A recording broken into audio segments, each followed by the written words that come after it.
ನಾವಿವತ್ತು ರವೆ ಉಂಡೆನೇ ಮಾಡ್ತಾಯಿದ್ದೀವಿ ದೀಪಾವಳಿ ಹಬ್ಬಕ್ಕೆ. ರವೆ ಉಂಡೆಗೆ ಬೇಕಾಗುವಂತಹ ಸಾಮಗ್ರಿಗಳು: ಗೋಡಂಬಿ, ಬಾದಾಮು, ಕೊಬ್ಬರಿ, ತುರಿದ ಕೊಬ್ಬರಿ, ಅಳತೆಗೆ ತಕ್ಕಂತೆ 3 ಲೋಟ ಬೌಲು ರವೆ, ಚಿರೋಟಿ ರವೆ, 3 ಕಪ್ ಸಕ್ಕರೆ, 1 ಕಪ್ಪು ಒಣ ಕೊಬ್ಬರಿ ತುರಿ, ಅದರ ಜೊತೆಗೆ ಸ್ವಲ್ಪ ಏಲಕ್ಕಿ 3 ಹೋಳು. ಅದನ್ನೇ ಸಣ್ಣಗೆ ಮಿಕ್ಸಿ ಮಾಡಬೇಕು. ಮಿಕ್ಸಿಗೆ ಹಾಕಿಬಿಟ್ಟು ಸಣ್ಣಗೆ ಸಕ್ಕರೆನ ಪೌಡ್ರ್ ಮಾಡ್ಕೋಬೇಕು. 3 ಕಪ್ ಸಕ್ಕರೆಗೆ ಪೌಡ್ರ್ ಮಾಡ್ಕೊಂಡು ನೈಸ್ ಮಾಡ್ಕೊಂಬಿಟ್ಟು ಅದನ್ನೇ ನೈಸ್ ಮಾಡ್ಕೊಂಡು ಇದನ್ನೇ ಆಮೇಲೆ ರವೆ ಹುರಿಬೇಕು. ರವೆ ಹುರಿದು ಬ್ರೌನ್ ಇದ್ರೊಳಗೆ ಬರೋವರೆಗೂ ರವೆನ ತುಪ್ಪ ಹಾಕಿ ಚೆನ್ನಾಗಿ ಹುರಿಬೇಕು. ರವೆ ಹುರಿದ್ಮೇಲೆ ಅದನ್ನೇ ಅದ್ರ ಜೊತೆಗೇ ಸಕ್ಕರೆ ನಾವು ಪುಡಿ ಮಾಡ್ಕೊಂಡಿರ್ತೀವಲ್ಲ, ಆ ಪುಡಿನೇ ಅದ್ರ ಜೊತೆಲೇ ಹಾಕಬೇಕು. ರವೆ ಚೆನ್ನಾಗಿ ಹುರಿಬೇಕು, ಬ್ರೌನ್ ಹುರಿಯೋವರೆಗೂ. ಬಂದಮೇಲೆ ಅದ್ರ ಜೊತೆಗೆ ಸಕ್ಕರೆ ಪುಡಿ ಹಾಕಿ ಮಿಕ್ಸ್ ಮಾಡ್ಕೋಬೇಕು ಚೆನ್ನಾಗಿ.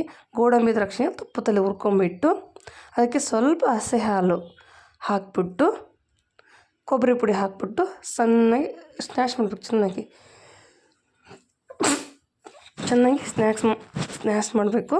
ಸ್ನ್ಯಾಶ್ ಮಾಡಿಬಿಟ್ಟು ಸಕ್ಕರೆ ಪುಡಿ ಹಾಕ್ಕೊಂಡು ಸ್ನ್ಯಾಶ್ ಮಾಡಬೇಕು. ಒಟ್ಟು ಮಿಕ್ಸ್ ಮಾಡಬೇಕು, ಚೆನ್ನಾಗಿ ಮಿಕ್ಸ್ ಆಗಬೇಕು. ಎಲ್ಲ ಮೇಲೆ ಕೆಳಗೆ ಚೆನ್ನಾಗಿ ಮಿಕ್ಸ್ ಮಾಡ್ಕೊಂಬಿಟ್ಟು ಆಮೇಲೆ ಒಂದು ಹದಕ್ಕೆ ಬರುತ್ತದೆ. ಹಿಂಗೆ ಮುಟ್ಟಿಗೆ ಮಾಡಿ ನೋಡಿದ್ರೆ ಗೊತ್ತಾಗುತ್ತೆ ಅದೆಲ್ಲ ಯಾವ ಥರ ಬರುತ್ತೆ ಅನ್ನೋದು. ನಿಮಗೆ ಸ್ವಲ್ಪ ಹಾಲು ಹಾಕ್ಕೊತ ಹೋಗಬೇಕು. ಹಾಕ್ಬಿಟ್ಟು ಚೆನ್ನಾಗಿ ಮಿಕ್ಸ್ ಮಾಡ್ಕೊಂಡು ಒಂದು ಗಟ್ಟಿಗೆ ಅದಕ್ಕೆ ಬರುತ್ತೆ ಅದೆಲ್ಲ ಕಟ್ಟಲಿಕ್ಕೆ. ಆ ಥರ ಬರೋವರೆಗೂ ನೋಡ್ಬಿಟ್ಟು ಈ ಥರ ಉಂಡೆ ಮಾಡ್ಕೊತ ಹೋಗ್ಬೋದು. ನಾವೆಲ್ಲ ಹಬ್ಬದಲ್ಲಿ ಮಾತ್ರ ಇದೇ ರೀತಿಯಲ್ಲೇ ಮಾಡ್ಕೊಳ್ಳೋದು. ತುಂಬ ಚೆನ್ನಾಗಿರುತ್ತೆ, ಟೇಸ್ಟಿಯಾಗಿರುತ್ತೆ. ಒಂದು 15 ಡೇಸ್ವರೆಗೂ ನಾವು ಸ್ಟೋರ್ ಮಾಡ್ಕೊಂಡು ಇಡ್ಬೋದು. ಏನು ಸ್ಮೆಲ್ ಬರೋಲ್ಲ, ಏನೂ ಬರೋಲ್ಲ. ಆ ಥರ ಎಲ್ಲ ಯಾವ ರೀತಿ ಆಗುತ್ತೆ ನೋಡಿರಿ. ಈ ಥರನೇ ರೌಂಡ್ ಶೇಪಲ್ಲಿ. ಅದಕ್ಕೆ ಡ್ರೈ ಆಯ್ತಂದರೆ ಸ್ವಲ್ಪ ಹಾಲು ಹಾಕ್ಕೋಬೇಕು. ಹಾಲು ಹಾಕ್ಕೊಂಡು ಈ ಥರನೇ ಕಟ್ಟಿ ಇಟ್ಕೋಬೇಕು. ನಮ್ಮದು ಈ ರೀತಿಯಲ್ಲಿ ರೆಡಿಯಾಗಿದೆ ಉಂಡೆ ಬಂದುಬಿಟ್ಟು. ನೀವು ಒಂದ್ಸರಿ ಎಲ್ಲರೂ ಟ್ರೈ ಮಾಡಿ ನೋಡಿ ನಮ್ಮ ಥರನೇ. ಧನ್ಯವಾದಗಳೊಂದಿಗೆ.